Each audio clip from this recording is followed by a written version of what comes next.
Recognize the gentleman from Indiana, Mr. Messmer.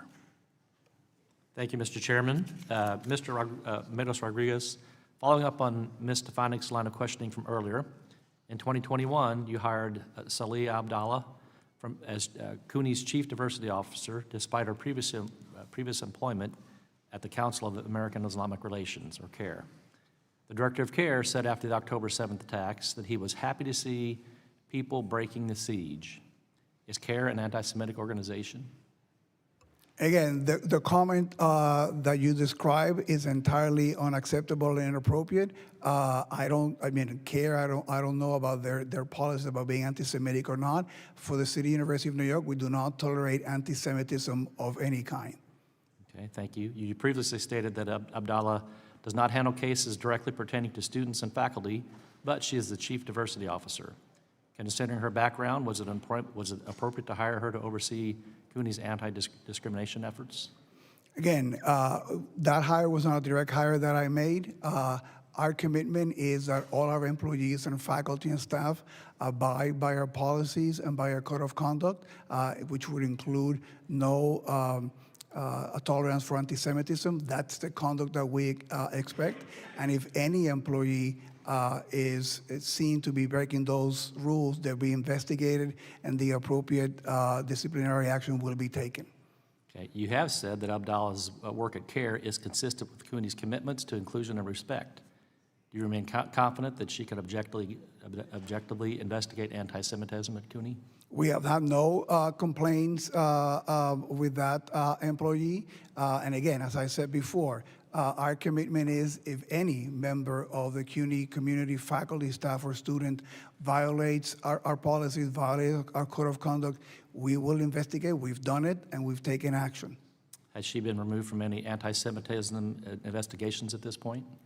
Again, there was one case in which, in the petition by an individual involved, suggested, and we accommodate that individual.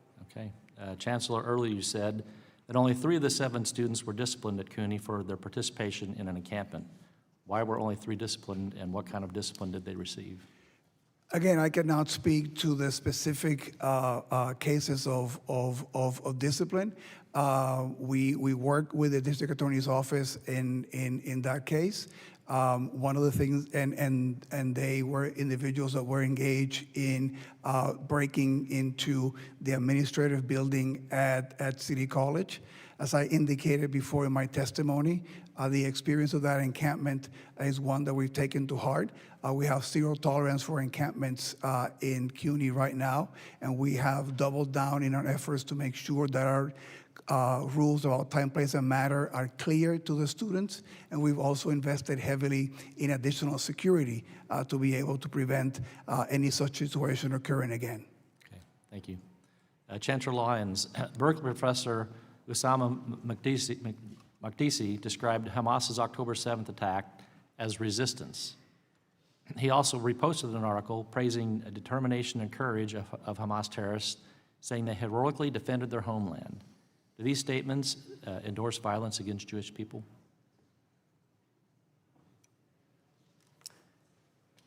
I cannot speak to the specific elements of that. Different people have different views on that. Any call to violence or repeat of the horrific violence of October 7, in my perspective, is objectionable and unacceptable. So those that would view those remarks that way would have to take it the same way. They are unobjectionable and arguably a call to violence. About a year after the October 7th attack, Berkeley rewarded him by naming him the inaugural chair of a new Palestinian studies program. This is one of the demands of the UC Berkeley's violent anti-Semitic encampment in April of 2024. Berkeley contributed $500,000 to this new program. I know you were not chancellor then when it was stood up, but in your view, was this decision to appease anti-Semitic violent student demonstrators wrong or right? I can't speak to the context. I don't have the facts or the circumstances upon the making of that investment in that program. I will also say that a very similar investment was made in our Jewish Studies program at the same time. Okay, thank you. I yield back the rest of my time. I thank the gentleman. I recognize the gentleman from Washington, Mr. Baumgartner. Mr. Chair. Well, it very much pains me what has happened to higher education in America and its current status.